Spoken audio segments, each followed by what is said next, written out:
props. You beat a Power 5 school in Nebraska, but it's still a very terrible Nebraska team that is still not a pimple on the Big Ten's ass. All right.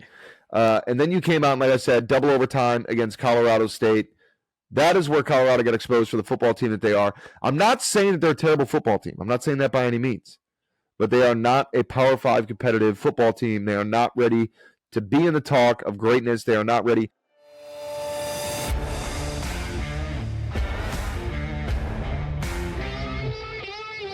All About the Balls podcast with Mark Davis, Chris Meinhardt, Luke Rule, and Nick the Doc Skirkowitz. Hello and welcome to All About the Balls podcast. I'm Mark Davis in the Sack House, ready to talk college football with the one and only Nick the Doc Skirkowitz. No Chris Meinhardt, no Luke Rule. Some things happened last minute. The show must go on though. They told us to carry out the show and just, do it for them tonight. So Doc, how are you doing? Big weekend for Florida State this past weekend as they finally beat Clemson the first time since 2014, which was Jameis Winston's last year. Bye week this week. So how are you feeling? Oh, real good, man. Real good coming off a Clemson win. 7-game losing streak against Clemson, being able to finally beat that on the road against Clemson as well. Hard-fought game. Very good Clemson team that I thought still should be ranked. So real good to finally get that one off. Yeah, it was big for you guys. I think, they only have one more test left. I believe that is going to be the Duke Blue Devils, which they have a big game this weekend, which we're going to talk about later on when we hype up this weekend's schedule. But, yeah, you guys do play Duke at home, though, in October, at the end of October. So we'll see what Duke's going to be like around that time. Yeah, a shout out to Chris's team. LSU Tigers took the boot from Arkansas, also known as Arkansas to some of us, but also Luke's team, Doc, UCF, first conference play. They lost to Kansas State. Tough loss, I guess, to start the Big 12 era for the UCF Knights, huh? Yeah, I mean, tough loss for them. I don't know, a lot of hype, obviously. This is a team that's been, building a program over the last few seasons.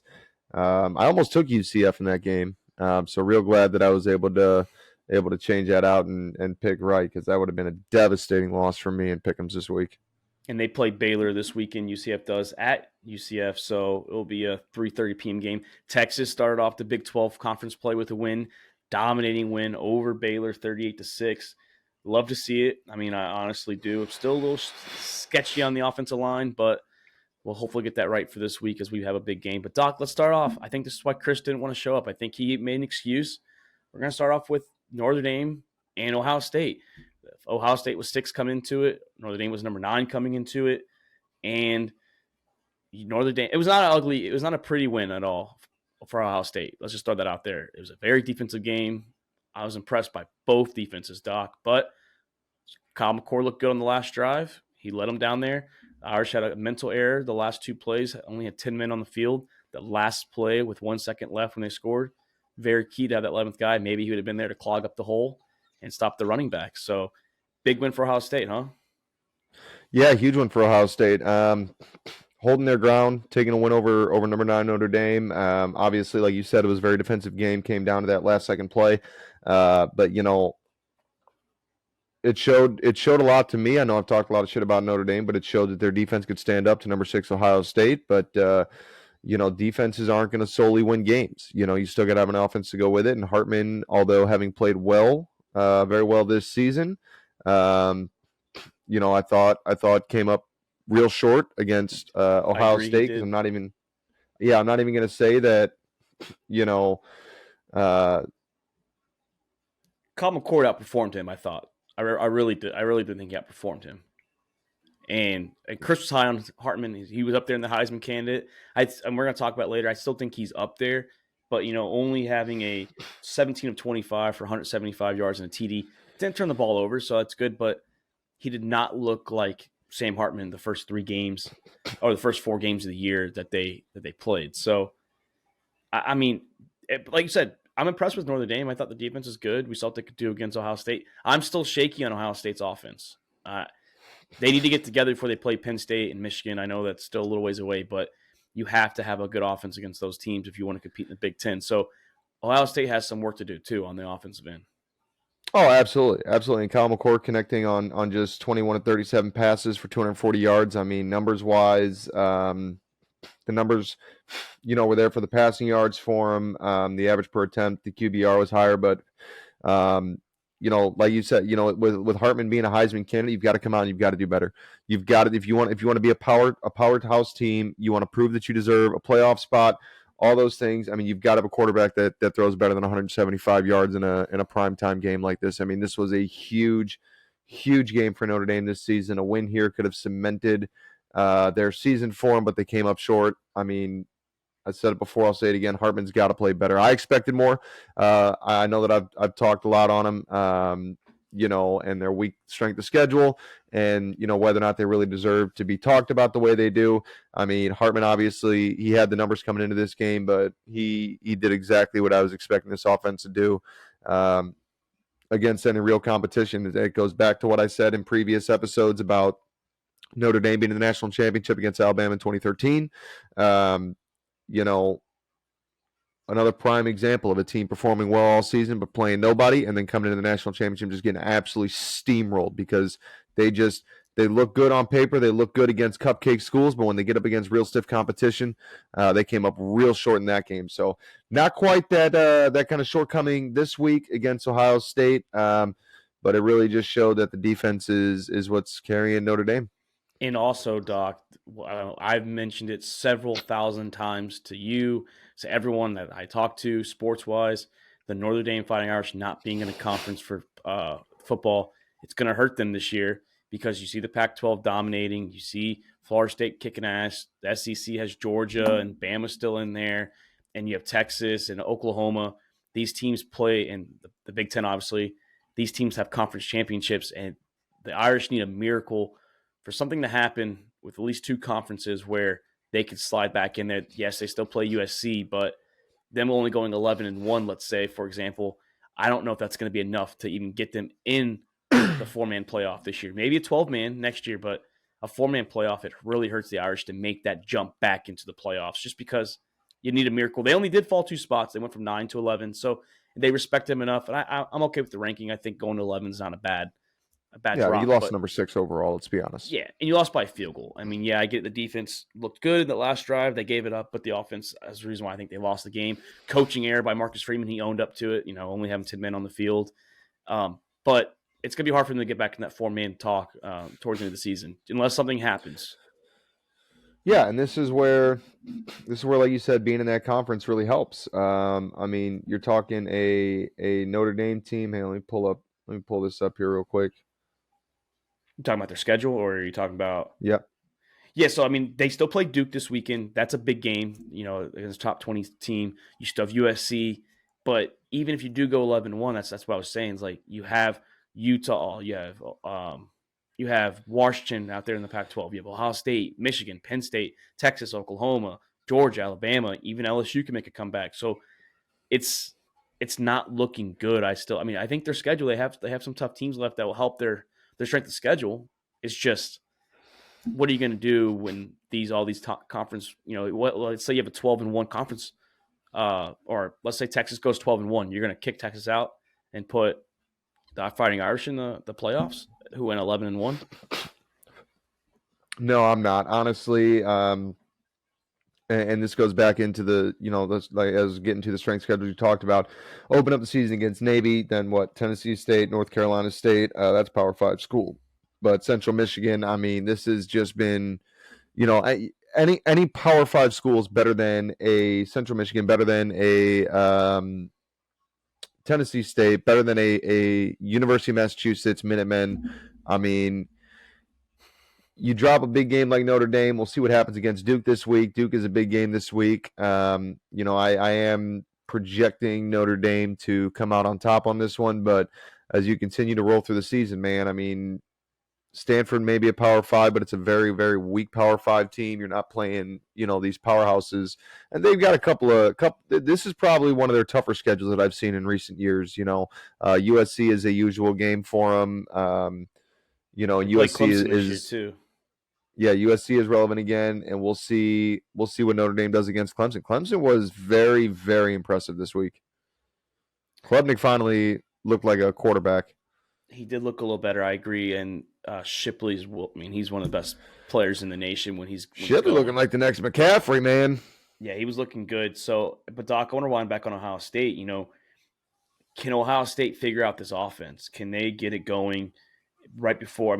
They've already played conference play, but they're bringing it back up. They're on a bye week, but they come out of that bye week with Maryland and Purdue, and then they have the game at Ohio State with Penn State. So they have 2 weeks to get ready for Penn State. Actually 3 weeks technically ready for Penn State if you're counting this week, but can Ohio State figure out this offense? Can they get rolling? The running backs look good. I know Harrison didn't have a great game, but Igbuka had a good game, I thought. He was really impressive that last drive as well. Can Kyle McCord get it going? Yeah, they absolutely can. Kyle McCord, I don't think is the guy. It's similar to Alabama. Milroe is just not the quarterback for Alabama. Sam McCord is not the quarterback for Ohio State. But you've got the cards that you've drawn, so you gotta find a way to work with what you got. I think that Ohio State can definitely figure it out. They're very good at doing that. Very consistent at doing that year after year. Henderson, phenomenal game, especially against a tough Notre Dame defense that looked like they were just locking down the run all game long. Henderson had a couple of breakouts. You take off that 61-yard run for that Henderson took to the house, and it's not as impressive. 13 for 43 yards. Is not that impressive.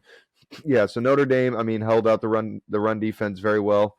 But Henderson made it happen, right? That's what college football, a lot of it is that one big play, especially on the running game. So I think that this is an Ohio State team that's learning to work together under with McCord under center. So Igbuka had a great game, like you said. Harrison Jr. had a great game. I think he kind of got stopped up with that injury. What was that, early in the second half? I thought or did he come up limp in the first half? I thought it was on the third or the fourth. I could be. I don't honestly remember. I know. I don't remember exactly. And he didn't miss much time neither, to be honest. No, he didn't. I think he only. They punted, I think, right after, and I think he was out there the very next drive because they taped him back up. But regardless, it still affects the impact that player has. When he's coming out, he's taking it easy on that ankle. He's not running routes as hard. He maybe doesn't have the speed that he had. So when you're talking about a team going into crunch time and hitting that, last 10 minutes of the game and kind of how the offenses turn it up, we see it across the NFL all the time. Quarterbacks are that 5-minute quarterback, right? They suck all game long, playing a little game, and then all of a sudden when they're trying to go through the air, we saw with Florida State and Clemson. You know what I mean? The late game between those two teams was unbelievable. But I think that they can definitely come together. They've got to do it quick because, like you said, they've got Penn State coming up. So Maryland's going to be a big test on how this team gels. But I think Ohio State might be in trouble this year under McCord. I think they can bring it together, but I think that they're not going the distance now with McCord. Yeah, I'm kind of regretting that, and I think we're going to tease it a little later. I know they talked about that, but we're going to tease if we have any updates with our Final Four. But yeah, I don't think I have Ohio State there. But hey, we'll see what they can do the next few weeks. I know bye week this week, and then those Maryland, Purdue before Penn State. That's going to be the big game at the end of October, towards the end of October. But Doc, another game that was heavily invested, heavily talked about leading up to it was the Oregon Ducks hosting the Colorado Buffaloes. No Travis Hunter, and like I said, the defense. I understand he would maybe lock up the number one. Oregon still scores, in my opinion, but Travis Hunter might give them a couple more touchdowns. Maybe instead of losing 42-6, they lose 42-21. They still, maybe push because the spread was 21. But Oregon put the hammer down on them. I'm looking at it right here. They were up literally 13-0, and it was 4th down and 4 on their own 17. And Oregon said, "Fuck it, we're gonna do a fake punt on their own." What a 17. Gamble! Yeah, so you can see they clearly did not respect them. They didn't have no faith in Colorado at all, like even having a matchup with them. So, and I think Oregon's legit. I think this is a good Oregon team. Bo Nix, fucking phenomenal game, 28 of 33, 276, 3 TDs. Yes, had an interception early on, but he outperformed Shedeur Sanders. Shedeur Sanders also got sacked 7 times. So the O-line in the trenches just not look good, Doc, for Colorado. Nothing looked good for Colorado, honestly. No, not at all. Honestly, we've talked about this offline. Colorado did not get exposed in this game. Colorado got exposed last week against Colorado State going to double overtime. Colorado State, one of the worst teams in college football. I think when I looked it up, I don't remember it exactly, so don't quote me on it, but I want to say, Colorado somewhere around like 110 out of 133 D1 schools. And at home to be going to double overtime to need that win that showed a lot last week. Rivalry game or not, it showed a lot that you couldn't come down with it. There are plenty. Everybody has rivalry games. You know what I'm saying? And Yes. and if you're a well-built team, everybody comes out on top. Yes, you're going to have some struggles.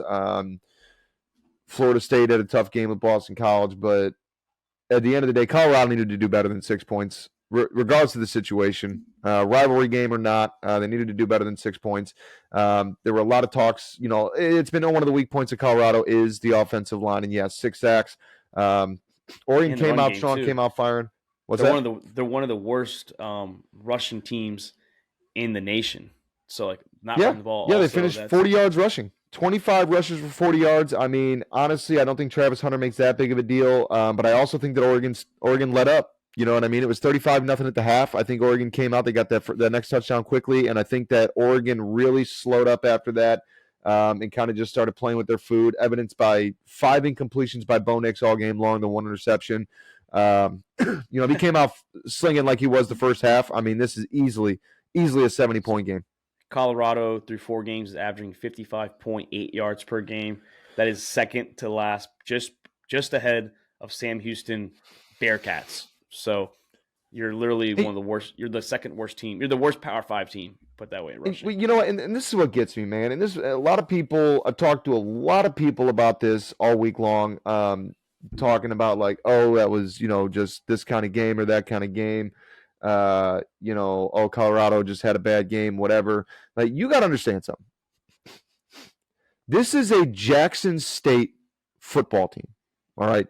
These guys were not Power 5 recruits. They're only in the Power 5 because they went to the transfer portal to play for Coach Prime, which is fine, right? I'm not knocking that. But this was not a team that was in the Power 5 to begin with, that you've now brought into the Power 5. They were not ready to play this level of competition. And I cannot stress it enough to people when everybody brings up they did this. They did. Understand, they beat a TCU team that had 85% new offense. TCU, in my opinion, didn't deserve to be ranked at the start of the season to begin with. All right? Good win, though. I'll give it to them. They blew them out. Good win. That's how they got ranked to begin with. They played a terrible Nebraska team recovering from the Scott Frost era. All right? A terrible Nebraska team. They've been recovering for years. So, it was bad before Scott Frost, and it stayed bad with Scott Frost. Well, Scott Frost really drove it into the ground. You know what I mean? Scott Frost did the old Willie Taggart for Oregon back in, 2017, 2018, when he went 7-5 with a Built Oregon program. All right? And then you followed up a terrible loss in which you stormed the field, mind the way. What a joke to storm the field against Nebraska. I don't give a shit if it's a rivalry game or not. You stormed the field against an unranked Nebraska team. Get out of here. All right? But I get where the excitement's at because, again, this is a Jackson State team. I get it. I don't even know. I don't know what conference they're in. Jackson State or? Yeah, Jackson State. They're HBCU. I don't know the exact conference. I could look it up. But they also stormed the field against Colorado State, Doc. So, I guess it's both rivalry games was there. Well, the first excuse was rivalry game and years of being bad at Colorado. And then Colorado State was a big rivalry game. Yeah, but that doesn't matter. Yeah. You beat nobodies, You beat nobodies. Again, props. You beat a Power 5 school in Nebraska. But it's still a very terrible Nebraska team that is still not a pimple on the Big Ten's ass. All right? And then you came out, and like I said, double overtime against Colorado State. That is where Colorado got exposed for the football team that they are. I'm not saying that they're a terrible football team. I'm not saying that by any means. But they are not a Power 5 competitive football team. They are not ready to be in the talk of greatness. They are not ready. All of the hype is around Coach Prime. And that's what the worst part is for these kids that are coming out and battling and trying to go pro or trying to make a future for themselves in this game. And everything is clouded by Coach Prime. And Oregon head coach said it the best pregame in the locker room, in the pregame hype talk. He said, Colorado's playing for clicks. We're playing for win. Big difference. And it was very, very evident on the outcome of that game. And like I said, I think Oregon let off. I think if Travis Hunter's there, I think maybe Colorado scores one more touchdown. I think they maybe hold one back from Oregon. I think maybe another turnover from Bo Nix. But again, 42-6 early in the second half. I think that they really let off the gas. I think that if Travis Hunter was there, Oregon might be maybe a little bit more worried. And I think that they're pushing a little bit harder. Personally, I think Oregon should have continued it and continued to humble Colorado. One thing I will say about Coach Prime, good on him. Yeah, he took it. Good old-fashioned butt kicking. Yeah, he took it. Is what he called it. But at the same time, listening to him say, I don't take shots, that ain't who I am, and to hear everything that happened in the Colorado State game, like, come on, dude. You can't just speak what's right in the moment and contradict yourself. I will say, though, so he has taken shots, but it's more somewhat. So, like, for Colorado State, for example, I brought this up to Chris, is that Colorado State, the coach did start that. You know, he mentioned the whole, well, my mom raised me this. So, like, I get what Coach Prime was feeling. He felt that, okay, well, you're saying that my mom didn't raise me to be the perfect, gentleman or whatever. So I understand where he was coming from. So then he took shots following. He's like a retaliation kind of guy. It's like an eye for an eye. That's what he did. I get that. But you could have taken the shot in the presser. You could have done something to keep between you and him. The whole sunglasses thing, that was like the definition of playing for clicks, man. That was a definition of publicity. And I don't give a shit either way. You did it. I'm not saying I'm mad that he did that. I'm mad that you did that and then came out and like, good old-fashioned butt kicking, man. Yeah, no, I'm not going to take shots at him. That ain't me. That ain't who I am. Bullshit. Well, bullshit. You got upset about a sunglasses comment. You went out and bought sunglasses for everybody in the goddamn state of Colorado. Well, there's no shots really to take at Oregon because I get it. Coach Lanning did that in the locker room. He probably knew there was a camera, yes, but he didn't do it in the pressers leading up to the game. He didn't do it after the game. He kept the game humble, like leading up to it. Like, so, like, Coach Lanning, really respectful before the game, which kept Coach Prime respectful as well. They respected each other. Yes, I get it. I like what he said about the clicks, but Oregon used to do the same thing with the uniform changes.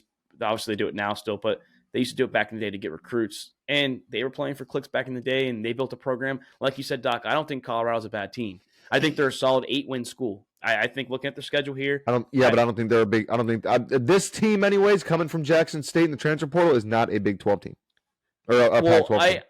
Well, not Pac-12. They could be a decent Big 12 team. Yeah, they could fare in the Big 12 with this squad, yeah.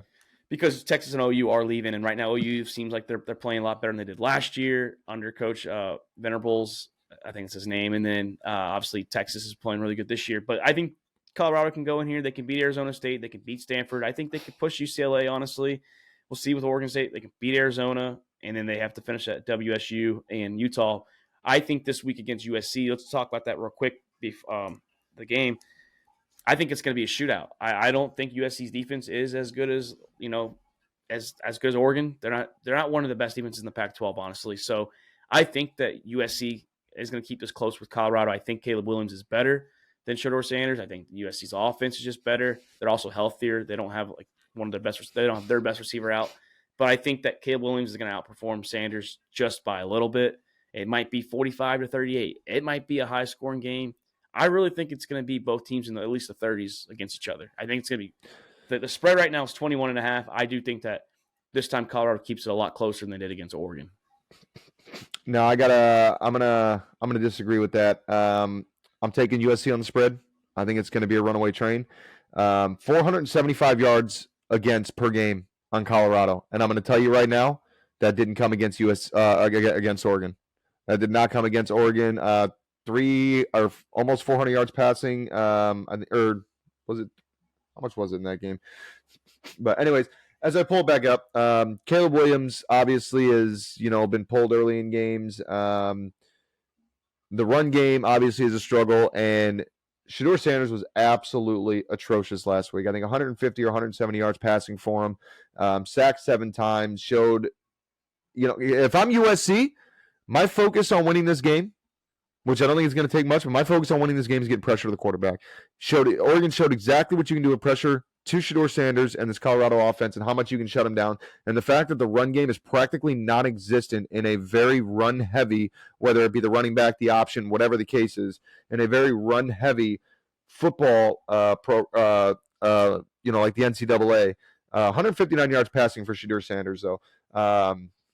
But USC's given 364 yards a game too. So I'm not, like I said, I think it's going to be high scoring. I think because USC's I think it's gonna for USC. I'm not saying that Colorado's not going to score some points. I mean, you may be looking at like a 56-21 situation, but again, 450 something yards against on offense and 282 of those yards passing last week against Oregon. So nothing crazy there, right? The run game got 240, so that was a big deal. The run game was definitely very strong for Oregon in the last game. A lot of big plays. Yeah, that little running back, that little running back to Oregon had. Dude, that little man is. Whew. Yo, he was looking for contact too. But no, I mean, USC, their defense has not been lights out like in Ohio State, or a Notre Dame who's given up 270 yards a game. 364 though is respectable. USC coming off of wins against Arizona State, Stanford, two conference games. They took down Nevada and San Jose State. I think the San Jose State game that opened up the season was their biggest problem. And then there were obviously some yards. Arizona State, actually, watching that game, what the hell's I know the hell's that quarterback's name? Me and you were playing COD last week during that game, and you were like saying every time you kept saying I didn't have Pine or something. On. Pine was like 10 of 26 for like 40 yards at one point or something, like in the fourth quarter. So USC, I'm not sure, honestly. I don't remember because I was watching briefly as we were playing COD, but I obviously wasn't watching the game as intently, so I didn't catch in on every play and everything that happened. So I don't even know where the 28 points came from in watching that game. Let me see if I can... I mean, I've been saying it since the season started, actually since the TCU game. I still think it. Colorado is going to play good offensive football against the USC Trojans. They're going to struggle against teams like Utah, Oregon.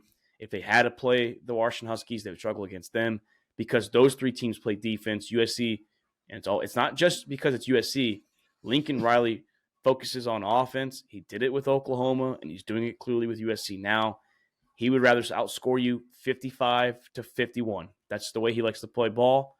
That's the way it works out there for him, and respect it. It works for most of the time, but when there's games like this where if you let Colorado score 50-plus points or 40-plus points and you have to do the same thing, it's going to be a shootout, and I think it's going to be closer. I really think that Colorado can keep this to one-score game. I really do believe it. I don't think they're going to win, though, but I think they can hang in there with USC just because both teams do not play defense. That's my main thing. It's the defensive side of the ball. It's going to keep Colorado kind of hanging in there with them. Yeah, I'm going to disagree. I mean, USC's defense obviously has been lacking a little bit this year, but I'm not going to say that they don't play defense to the point of what Colorado State. Because again, we saw last weekend with Colorado State, they really had a hard time locking down. Again, one of the worst programs in the country, locking down against them on offense at home, mind you, at home. They couldn't do it. Yeah. And they're on the road against USC? They're home at UC. And speaking of that, shame on, I get it, it's the fucking big noon kickoff, but shame on college football for allowing it, for Colorado to be playing a game at 10 a.m. their time, 9 a.m. USC time. That is so ridiculous for these students out there that are playing, ridiculous for the students that are going to the game at 10 a.m. I'm sorry, I get it. You go to college game day, if it's there, you're going to have a good time, but you're allowing these players to play at 10 a.m. when they're just now that's their way of waking up. That their schedule is so fucked, especially when it's not like it's a road game. It's a home game. So it's on your it's like the Seahawks playing out here. These kids ain't played 9-10 o'clock in the morning since freshman high school football team. You know what I mean? That's like the Seahawks, I was about to say, playing at 1 p.m. Eastern where it's 10 a.m. their time and they're the home team. That's what it feels like. That's just ridiculous. No, that's surprised they're allowing that's it, to be awful. Honest. And that's also, awful, but we didn't mention it. Shame on Fox Sports too. I understand that coaches, and I was listening to Deion Sanders say it. I was listening to Richard Sherman talk about it. Coaches do trade like tips. They trade film, they trade advice. Coach Prime said the same thing. He's done it already too. But shame on Keyshawn Johnson and them for bringing it up, making it a big deal. Like nobody does it. That people are helping Oregon just focus on Colorado and not the same in return. Like Coach Prime wasn't doing the same thing for Oregon. They all do it. So why the fuck are you bringing it up? That it's not the world doesn't want Prime to like just fall on his fucking ass and fail. Some people do, yeah, but like when you do this now, you're separating everyone, and that's just so bullshit. Every coach does this. They fucking get film from other coaches and they get advice. Just the way it works. Yeah, and honestly, I mean, yeah, film is definitely passed on. I'm not too worried about it. I mean, there's obviously film that they watch in a number of different ways. I mean, all the film by the league is made available. The teams taking personal stuff is one thing, but I'm not reading too much into that because at the end of the day, again, I just think Oregon was a better program. Film or no film, whatever was shared, allegedly, whatever the case is, I don't think it would have made much of a difference. I don't think Oregon needed a roadmap to get that win against Colorado. The same, I don't think USC does. I think Colorado can put up some points in this game. Is Hunter back this week? I know they're trying to rush him back, but he was supposed to be out for at least 2 to 3 weeks. So I don't know. Yeah, Still and questionable. again, I don't even think that makes a difference. I think USC is going to run over them. Colorado got knocked off the rankings, and I think it's appropriate. I think that game against Oregon and just the reality, that they couldn't even stand, they didn't even have a leg to stand on in that Oregon game, I think showed, the panel and voting that like, hey, maybe we rushed this. Maybe they didn't really deserve to be here. I think they got a lot of credit for beating again a pretty much facelifted TCU team that was almost brand new across the board. A terrible Nebraska team. Even the Colorado State game, they only went up one position. And then I think they got humbled by Oregon, and they came out and said, hey, maybe we did something wrong here. But yeah, I'll tell you what, if I'm making a parlay this weekend, I'm taking USC covering the spread. I'm going to tell you that right now. I'm not saying Colorado don't score points, but I think USC is putting up over 50. Spread is 21, which means that Colorado would need to be less than 29. Or 29 or less. But I think USC comes out and absolutely steamrolls them again. I think that especially coming off the disheartening blowout that they had last week, I think they're going to come out a little flat. And USC has that same explosive offense, the capabilities of what Oregon did. So I think coming out, getting an early score, especially if you get a turnover in that first possession or force a 3-and-out like they did and come right back and drive it down their throats and go up 14-0 early in the first, Colorado's not recovering. And it showed last week because Drew Pine last week against USC finished with 220 yards. This man, I'm pretty sure I remember seeing in the fourth quarter at one point, he had 40 yards passing. He was averaging like a half a yard per attempt or some shit. Ended up finishing with 220. So it showed, especially in a blowout where the secondary comes in and, the starters start getting some yards, start putting some plays together, or just the pressure of, hey, game's coming down, time to start taking shots, right? Talk about 5-minute quarterbacks. Start taking shots at the end of the game.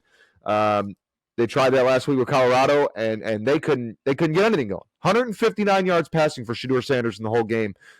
Absolutely atrocious. He couldn't get nothing going, even late in the game, even on fuck it, throw it up, see what sticks to the wall. Couldn't make nothing happen.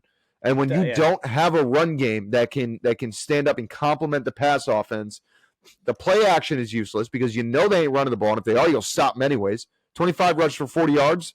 Please run the ball. Please. We'll let you have a couple of yards just to get your hopes up, and then we'll shove it down your throat. Yeah, and we'll definitely revisit this game, Doc, next week. If it's close, maybe we'll talk about. We'll talk about if it's close. If it's a blowout, we'll maybe just mention it. Let's just mention a quick almost one here. 600 yards offense per game. USC 377 in the pass, 192 in the run. Colorado averaging 200 yards against in the run. I'm telling you, it's gonna be a runaway train. And we'll see. Like I said, we'll revisit this one for sure. Let's just do a quick one on this one because we've mentioned Alabama almost every single week, and they found some offense, Doc, in the second half. It was 7-6 going into the half, and they won the game 24-10. So they scored 18 in the second half. Milroe looked a lot better. The run game looked a lot better in that second half. Did Alabama find enough here to build the confidence to, like we mentioned with Ohio State? Did they find enough right here with this offense? Get the rhythm going. Keep pushing. Yes, they do play Mississippi State this week. Then they got A&M at A&M. So can they muster up some games here right before Tennessee and LSU coming to town. Can Alabama get back going on the offense end? I mean, did they find it offensively? Yeah, they did. They did. They played a very, very tough Ole Miss team. Came out and won by 2 scores, 24-10. So a very impressive win. Milroe finally looked like the quarterback that Alabama's been looking for. But the big question right now is consistency. Is Milroe going to come out and keep doing the same thing? And that's where a lot of the issue lies, because we've seen flashes of Milroe all season long, but it's just been that consistency. He has a really good quarter, and then he comes out and looks like he's playing on Madden rookie mode and can't complete a pass. They've had some very difficult games for Alabama this season, so it's going to be, I think, what. And don't get me wrong, Milroe looked a lot better, but did not look like a team leader by any means. I'll give this one to the fact that they did play Ole Miss, a very good Ole Miss team, but 17-21 was great on the completions, 225 yards. I'm not even mad at that. Average 10.7, per pass. Had a score, gave a touchdown, or gave up an interception. I mean, the QBR is 64, so not really sure why that QBR is so low, because 17 completes for 225 yards is not bad. And the QBR I know is a lot more inflated for college. Yeah, and Doc, it's not just the consistency. It's playing in I get it. Mississippi State's 2-2, but it's going to be a 9 p.m. Eastern game. It's going to be nighttime in Mississippi State. The place is going to be rocking because they're going to see Alabama lose. That's what the SEC away teams, or when Alabama travels, every fucking stadium gets packed. They want to see it. So can he survive this hostile environment? It's going to be interesting. The defense, Mississippi State's going to come out hot. They're going to try and come out hot at least. They're going to try and put pressure on this QB. The consistency is the thing. That's what we want to keep an eye on. The defense has been pretty good this year. We haven't questioned Alabama's defense. Defense been great.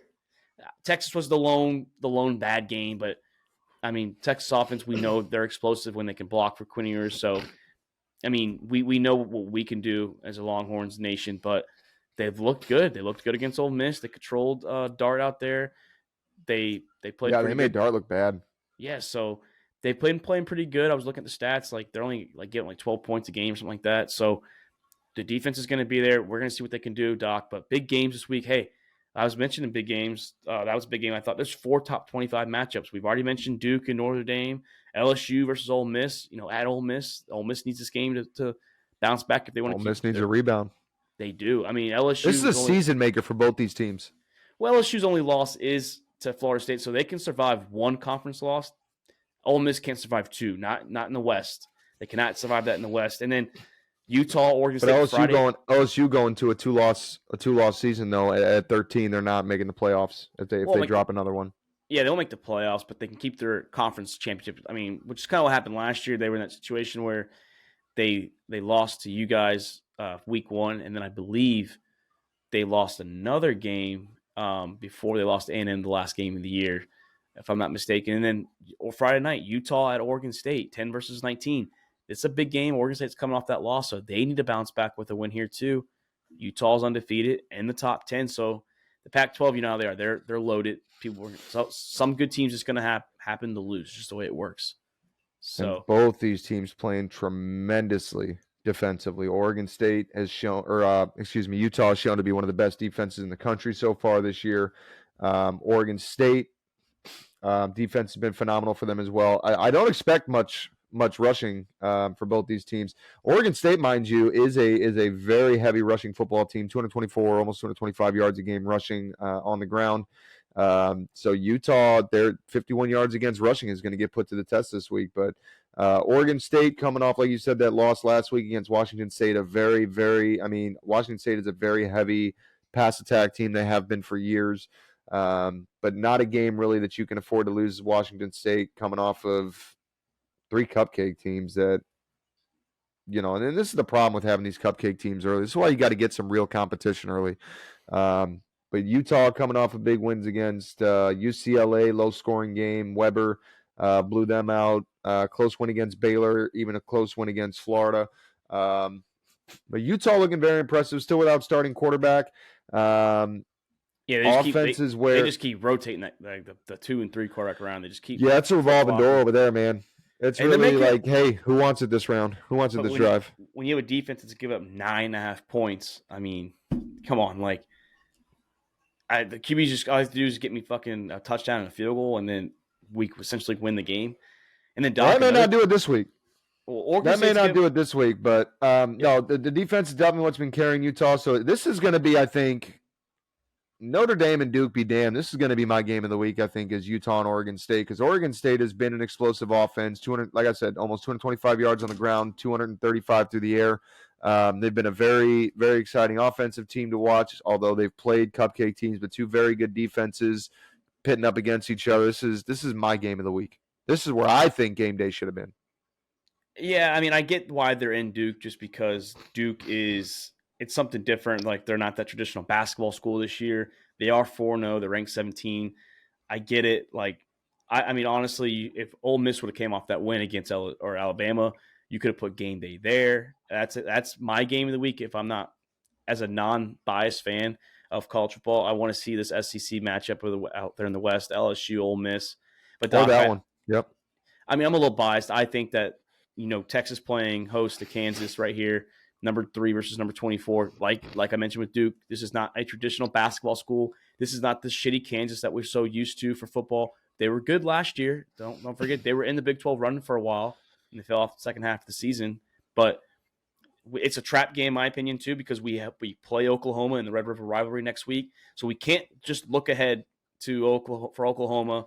We have to get through number 24 Kansas. Like I said, they are ranked. They're playing good football. We are home. We have to protect Quinn Ewers. I've been saying it all fucking year. We protected him against Alabama, but for some reason else, we keep playing down against our competition. A lot better last week against Baylor, but still, he got hit too much last week, I thought, as well. So Quinn Ewers needs to get protected to get these fucking receivers and Sanders, our tight end, involved. Our defense is playing fucking phenomenal. Like, I mean, this is the first year, I think, in a long time, I'm not pissed off at my Longhorns defense.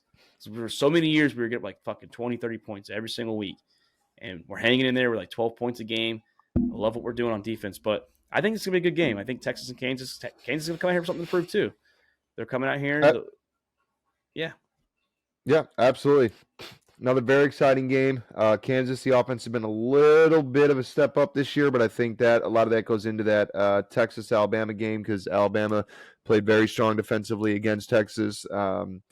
Texas, I think, is getting better on their opportunities. We saw in the Alabama game, a lot of big plays overthrown, a lot of big plays missed on both sides on Alabama and Texas. So, not trying to call out Texas or anything, because it was definitely both of them had some huge opportunities that could have put this game away a lot sooner.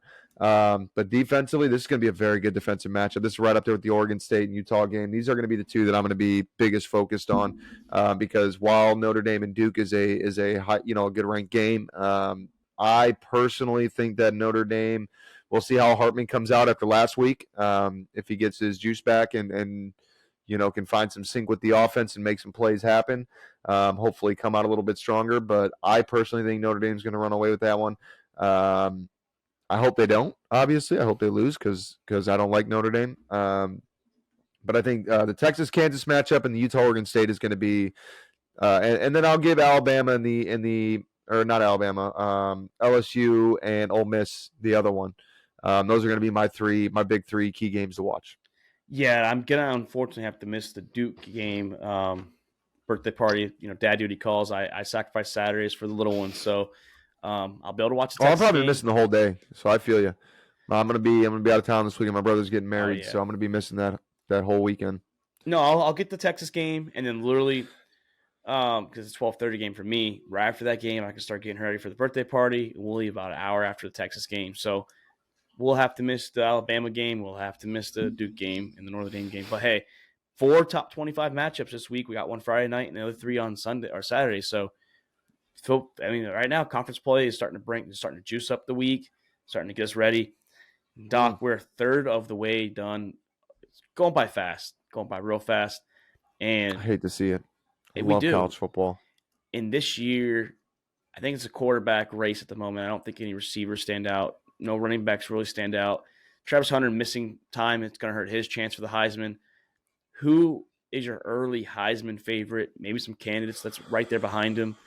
I mean, you know who I'm high on. I'm high on Michael Penix Jr. out of the University of Washington. Dude's got over 1,600 yards, 16 TDs, 2 interceptions.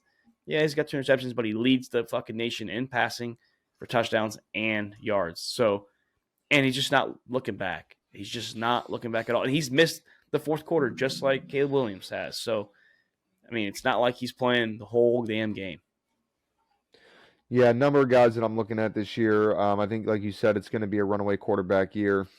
Michael Penix Jr., I'm growing on him, or he's growing on me, whatever you want to call it. I'm starting to get on that train. Phenomenal work that he's been doing. Last year, I think that he just didn't get the hype that he deserved last year. So in no particular order, I'm just going to, at this point in this season, I'm not going to rank where I think they're at. I'm just going to go ahead and throw names out there. So in no particular order, guys that I think are in the running for the Heisman, obviously Michael Penix Jr., obviously Caleb Williams. One that I think is not getting talked about enough out of Florida State, Jordan Travis, has been having an unreal season, finally putting the offense back on the map, going back to like the Jameis Winston days, the DeAndre Francois before he got hurt. The offense is finally coming back together. And that receiving core in Florida State is, in my opinion, a top 3 in the nation easily. I mean, that core is unbelievable. I do think Shedeur Sanders, Doc, if they start winning again, he needs a big rebound. He needs a big rebound. Like I said, a lot of the Heisman guys, we mentioned this off air, a lot of the Heisman guys besides Michael Penix Jr. and Caleb Williams took a step back last week. So Shedeur beats USC and he puts up big numbers and they don't look back. He can shoot himself back into that race too. Hartman, I thought, took a hit back just because of the game. Still no interceptions, so he's got a shot to be up there. He's not playing bad. He's still 10th in passing yards, 14 touchdowns, and 0 interceptions. So he's up there, I think. And like I said, Caleb Williams is Caleb Williams, so he'll be up there all year. Yeah, he'll be up there all year. I mean, Michael Penix is like I said, he's growing on me, but at the end of the day, you still can't take away from Caleb Williams. He's still putting up the numbers. You know what I mean? So a lot of good candidates this year. I think as the season starts to progress now, as we get into get more steady into conference play and start getting up against that stiffer competition, we're going to see who rises to the top and who falls to the bottom. And some of these quarterbacks, they've been playing their preseason warm up games in these non-conference, so it's easy a lot of times for I was going to use Ohio State, but I can't even use that. For Sam Hartman to look good against the Navy team, right? Real easy for Sam Hartman to look good against the Central Michigan team. So we saw what happened with that Ohio State game, so we're going to see what happens. They don't have any conference games, but as they start to get into their Power 5 schedules and playing teams that are worth noting, a lot of these guys, it's going to be interesting. I think in a couple of weeks, we may see some serious changes in the Heisman running. May see a running back emerge. And honestly, compared to last season in Chase Brown, Bijan Robinson, I mean there were a number of running backs that were in that talk to come away with it, and you're really not hearing that this year. And one guy in particular that I was looking to step up and be that guy in the Heisman candidate, the non-quarterback, was Marvin Harrison Jr. out of Ohio State, and I think McCourt's going to hold him back. I think McCourt's going to kind of stop him short a little bit.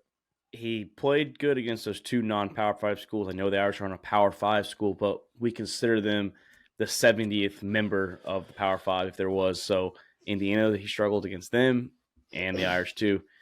Doc, I understand that too. No running backs. And I think if Travis Hunter was playing, he could make a case for it. But unfortunately, he missed last week. If he misses this week and possibly another week, it's going to be hard winning it with only 10 or 9 games played. So. Well, I'm going to tell you what's going to hurt him more than missing games, them rushing him back and re-aggravating, and then he's going to be out longer. And honestly, I get what Colorado is doing, Travis Hunter. I personally think they're trying to do too much with him. I mean, playing 120 downs a game, both up, combining offensive and defensively, is just not something that is sustainable anymore. In this game, whether it be, at this level, you might be able to do it, but going to the NFL, it's just not something that you can sustain year after year in the NFL. You're talking to Shohei that's gonna play both ways for a few years, battle injuries, have all these problems. And, you've heard me talk about it before with Shohei, not to get off track with baseball, but, he was healthy for a couple of years, and I kept telling you guys, just wait, it's going to come back, it's going to come back, and sure enough, it did. And I truly think if Travis Hunter tries to continue both sides of the football when he gets up to the NFL level, either they're not going to let him do it, or he's going to get worn down very quickly. It's a much faster game, a much harder hitting game than it was years ago when you had some folks playing both ways. But I don't see him sustaining that regularly here at all. And before we jump to the next topic, shout out to Ronald Acuna Jr., the first ever MLB player to get 40 home runs and 70 stolen bases in a year. I think you're the MVP for the National League, and good luck to the Atlanta Braves too. I mean, I'm not a Braves fan, I'm a Yankees fan, but watching Acuna play, watching this Braves team, it brings back memories of the Chipper Jones days, Andrew Jones days, and those. So I'm a big Acuna fan too, man. I've been loving his game. It sucked the year he got hurt a couple years ago, but 40 stolen bases or 40 home runs. I think last year. It was 2 seasons ago, I think. I think it was 2 seasons ago he got hurt. I know he came back last year. Yeah, he came back last year. He was out for like the first good bit of last year, and he did not look the same. First a few weeks to a month is what he missed. But 40 home runs, Doc, 70 stolen bases. Dude, that's fucking impressive. Phenomenal. It is. Yeah, it's impressive. And him taking the base it's up impressive. like Atlanta's been real exciting to watch this year. They've been electric. Matt Olson, especially, boy, I don't know where that came from. I mean, he's always had some power numbers, but this guy, how many homers he had now? I know he was in the 40s when I last saw it. He kind of sizzles off a little bit. I've been kind of stuck in football. My baseball gear hasn't been as high. I mean, also doesn't help that my team sucks. So Matt Olson's at 53 home runs, and that's what they were expecting last year from him when he took over Freddie Freeman. So yeah, he. I know Tani's not there anymore, so I'm not sure he's leading the league. But no, yeah, big shout out to Acuna Jr. Doc. But hey, one last college topic before we just do a couple quick fantasy starts and sits. I know, like I said, we're a third of the season way done, and we had our playoffs. Is there any changes if you could change right now? Obviously, we're gonna see how accurate we were at the end of the season. But are there any changes that you can see now with your original Final Four to your new Final Four? If you said, hey, 5, we're week 5 now.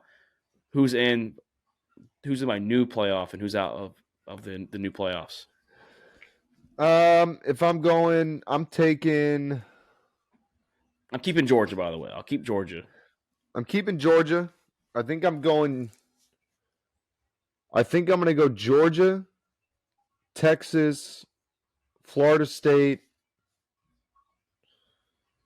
and then I think 4 is a toss-up between Michigan and Ohio State. I think that one's a toss-up because I think that one is going to come down to the conference championship. So I'm kind of with you there, Doc. I do think Georgia, and I'm still waiting for because it's been so long since we've been good. I'm waiting for a Texas moment where we fuck up. Still waiting for a Florida State moment too. I feel you. So if I'm going based on what I'm seeing Georgia, Texas. The only reason why I don't have Florida State at 3 is because I think Penn State potentially can beat both Michigan and Ohio State. I'm going to put Penn State in there at 3 or Michigan. Just depends on who gets that. Whoever wins Penn State, Michigan, I have winning the Big Ten. So I'm going to say right now, I'm going to say Penn State. Their defense both teams look phenomenal, but I think Penn State's played a little stiffer competition. So I'm going to go Penn State at number 3, jumps Florida State, and Florida State plays 4. They draw Georgia in the first semifinal game. Texas, Penn State. And we'll see what happens. I mean, I just think right now it's hard to judge because no one. Actually, I'm going to take that too. I'm going to take Penn State at number 4 instead of the Ohio State, Michigan. Actually, I think, yeah. I think the winner of Michigan, Penn State, though, wins it. I really do. Yeah. I think Penn State beats Ohio State, and I think Michigan beats Ohio State. And like I said, the winner of those will get in for their side, and then it's all. Yeah, I want to hit. Yeah, I'm in agreement with that, and I want to hit actually talking about. Picking, what would I change? Because in what we've seen this year with Ohio State, I think Kyle McCord is the difference maker, is what holds Ohio State back this year. Oh, yeah, I agree. So I think number 4 is going to be Penn State or Michigan. And if there was a fantasy, which I know we got hit on YouTube about a fantasy, they needed 2 wide receivers, and someone followed our YouTube channel and commented asking who would start. I know I told him the wrong name with Weaver. Weaver didn't have a good game. But we would sit Kyle McCord. So let's move it on. Let's do that. Fantasy talk real quick, Doc. We have some starts and sits out here. I say start Anthony Richardson. I really do. He should be back against the Rams. So if he's playing, start the guy. And I'm also going to piggyback that, start Michael Pittman Jr. Michael Pittman Jr. has been playing really good football with Minshew and with Anthony Richardson. So I say stack them together. If you have them, that's great for you. You'll get the points for the QB. Yeah, AR is going to get those rushing yards as well, but he's also going to get those passing yards as well. He's a little unpredictable because you don't know what he's going to do at the moment. And it seems like Michael Pittman Jr. has been consistent this year. Play him together. I think the Colts have a big offensive game this week.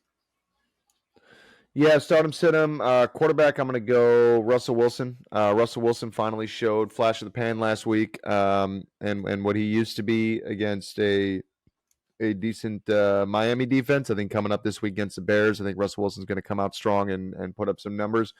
As far as the wide receiver goes, I'm gonna take a different approach here. I'm gonna go more of like a deeper flex position versus like a Michael Pittman who would probably start on most teams to begin with. But with the recent Mike Williams injury, I'm going to go Quentin Johnson. Expecting him to step up and take a much bigger role with this Chargers offense. I think he's going to get a lot more opportunities. His Chargers passing game has been electric. They've come out explosive. So I'm going to say I'm going to take a chance on Quentin Johnson. I think I might even start him against you this week. I haven't decided yet, but I'm thinking about it. I still think Joshua Palmer is going to be maybe not the 2 on the depth chart, but I think he's going to be 2 in the target share. But I think though, Doc, I think it's gonna come down. They're gonna throw it up to both of them and see who comes down, and that's gonna kind of set the pace.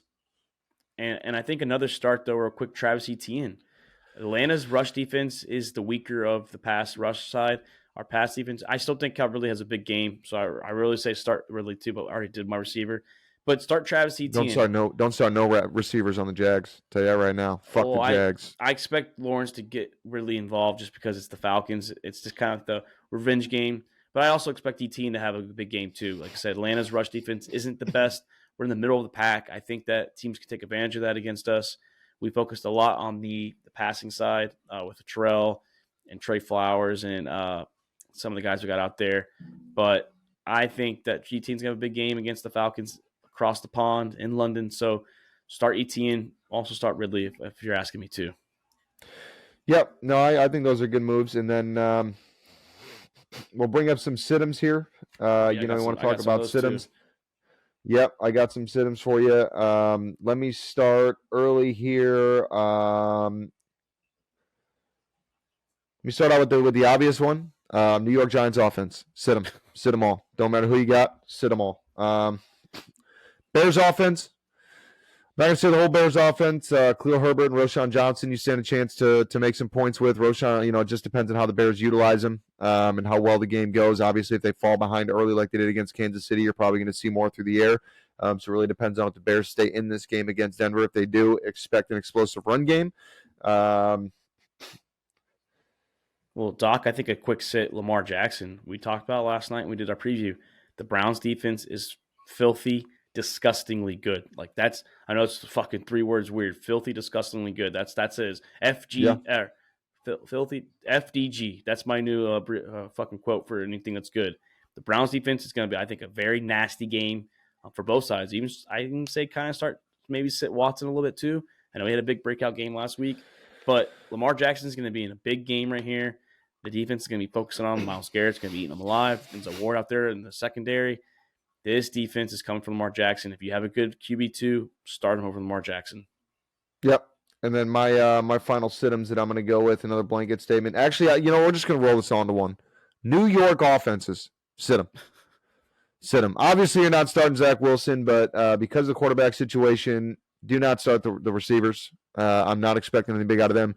And quite frankly, the run game in New York between Dalvin Cook, they can't even figure who they want to give the ball to, but between Dalvin Cook, between Breece Hall, this has been an extremely disappointing rushing attempt by the New York Jets. So that's going to be my big one for the week. Sit the New York offense. Doesn't matter which side that you're talking about. You mentioned big names, Doc. I really think you have this. You have them, Derrick Henry and Joe Mixon. You don't have Joe Mixon, but Joe Mixon did show some flashes last week. The Titans' rush defense is pretty good. I think the Joe Burrow and the offense, T. Higgins especially, is going to have a bounce-back game because of those drops. But sit Joe Mixon, sit Derrick Henry. These teams are focusing on Derrick Henry. They're stacking the box. They're trying to force Tannehill to beat them. I say sit Derrick Henry. I don't care what he has done in the past. Sit him. He's not getting you anything. Sit him. Yeah, I don't know what happened last week. I mean, that was obviously, it was the first week that happened this season. I don't know what I'm wondering if something happened behind the scenes, an injury that, maybe he tweaked something that they didn't share. I don't know what's going on. That's surprising me because Derrick Henry is not a guy that you just don't give the football to. There's not a guy that you just he has been King Henry for a reason in Tennessee. So I'm extremely shocked that they kind of look like they went a different route in the running game last week. I don't understand what happened. I'm not going to start or sit him either way or give that recommendation on him because really this might be like a he might drop 200 yards Swift. This week. It's maybe like a DeAndre Swift from week one who got one touch in the game and then came out and exploded, the next week. And then, another 150 yards last week. So, obviously I'm hoping that because I got him in redraft, but yeah, obviously we'll if I had him, I probably wouldn't sit him, but as a guy that doesn't have him, I see what's going on as a football fan. These teams are just lining the boxes up and he's not getting any type of momentum going because he's getting hit so soon. And like I said, this might be a game he drops 200 yards. We've seen King Henry do it a couple times. So he's capable. Wouldn't be shocked. Yeah. And Doc, like I said, hey, way to wrap up the week. Me and you, just a 2-man show. We miss Chris and Luke. We understand duty calls. Unfortunately, things happen, man. Things do happen. We were talking about it last night. I forgot who I was talking about it, but during the holidays, especially when I move, it's going to be interesting on how we do the show. Hopefully, we'll figure it out by then. We'll have a plan by then if something happens or doesn't figure happen. It out. So if not, we might go on a couple week hiatus. It's just the way it works. But and we're gonna need some time too with even Thanksgiving and Christmas. Well, Thanksgiving and Christmas, we knew that week was going to be a shit show, but I'm trying to leave on a Wednesday, so I'm trying to leave on a Wednesday or a Thursday, so we might just miss. But there's no college really after the middle of December. It's bowl game, so we might miss middle of that Wednesday, and then hopefully I don't get stuck in snow or anything. But Doc, I do want to say one last thing before we sign out. Big reports are we're about to get Taylor Swift in another fucking Chiefs game as she's supposed to be at MetLife Stadium in the box supporting. We don't know if it's her man yet, but her good friend Travis Kelce. As long as this doesn't bring out Brittany Mahomes to try and clap back and try and get that spotlight. Because Taylor Swift's not bothering me. What she's doing in the press box. No, she's not. But we don't need Brittany Mahomes coming back in here and trying to steal her spotlight, going on TikTok and going crazy. Because she's been quiet for a couple of years now. Miss Mahomes has. Yeah, she seems like she's kind of been dialed back. But no, I think it's funny. You see the videos of the girl like, oh, she's putting Travis Kelce. Oh yeah, on the everyone map. and they're doing it on purpose. Like I saw a guy in the army uniform. He's like, oh yeah, stop everything that you said from the time I walked in here to now. Don't ever say it again. I saw some good ones on Facebook. People were like, so nice of Travis Kelce to get like this female singer up and coming, like. And they're like, yeah, Taylor Swift. That name sounds so generic. Like, good for Travis Kelce. And I've seen like the opposite. Like, they're probably enjoying it. Like, I don't think that Kelsey's doing it for clout. I respect the NFL and Fox and NBC for doing it. I mean, hey, you're trying to make a business here. I mean, do it works. I think a lot more publicity was put on it than it needed to be. But it hasn't gotten in the way. It hasn't been a problem. Taylor Swift's not up there dumping drinks on people below the boxes. No. She's not out there dancing on the memorial of a deceased Washington Commanders player. She has a true image. Like, not saying Brittany Mahomes doesn't, but like Brittany Mahomes doesn't. She has a trashy image, is what she has. But she has a fucking trashy image. And I think, personally, my opinion only, is that I think she has calmed down because I think it came down to like, hey, man, this, or she got to stop coming to games. Because her image That's what I personally think happened. Well, her image does reflect Patrick Mahomes. Unfortunately, that's just the way it works. You're married, so you're the corporate. I mean, honestly, he's the face of the NFL. As we can say it now. He's the face of the NFL. But But Taylor Swift's image is bigger than Travis Kelce. I mean, she's a fucking worldwide pop star. Well, she wasn't making it about her. No. Brittany Mahomes made it about her. Yeah, I mean, you know what Taylor I mean? Swift looked like a straight fan in the box, just enjoying it. Get just it, maybe. Excited to see her friend play. We don't know how long she's been hanging. Yeah, we don't know how long she's been hanging out with Kelce, but if that's the first quote unquote date, bring them to meet the mom first date. Well, that's very terrible. bold move. Very that's bold. a terrible move. First date. I gotta bring a girl to a first. I gotta bring her to a first date and like, hey, so you'll be up here, I'll be down there for 3 hours. Well, did you see it? Afterwards, he brought her in the convertible coupe, and then she went out to Kansas City. She bought the whole restaurant out, like she bought everyone's food. So that was their maybe first date. We don't know. We don't know, but hey, shout out! Good Travis story Kelce. though, heartwarming story. They're in love, dude. They're in love, and we love to see it. We love to see it, dude. We love a good love story, just like Taylor Swift songs. So. But always a pleasure to be here, Mark. Thanks for having me as always. Hold it down next week. I will not be here. I apologize, everybody in the Sack House. I will not be here on Monday. I will be traveling, coming back from my brother's wedding. So I will be picking up. Tuesday night also may not be here. I got to go to an event thing for work. If you're not here, just text me your picks, and we'll read it out. And I got to be there until 8:30, and I'm actually on leave that day, so I have to leave at like 5 o'clock, and then I'll get back like 10 o'clock. So it's just going to be a late night for me getting home. So we can handle it. Just shoot us the picks if that's the case. But hey, good luck this weekend in fantasy. We're playing each other. Same to you, brother. We're playing each other both leagues actually. So good luck to the Bears. Florida State's not playing, so have fun the bye week. Chris, Luke, good luck to your guys' teams. This is About the Balls podcast. I'm Mark Davis. That's Nick Kirkwins, and we are out. Thank you for checking out another episode of All About the Balls podcast. We want to thank all of our listeners and supporters of the Sack House. You can listen to the show on Spotify, Apple Podcasts, and YouTube. And don't forget to subscribe and give us a follow on Twitter and Instagram at the Sack House.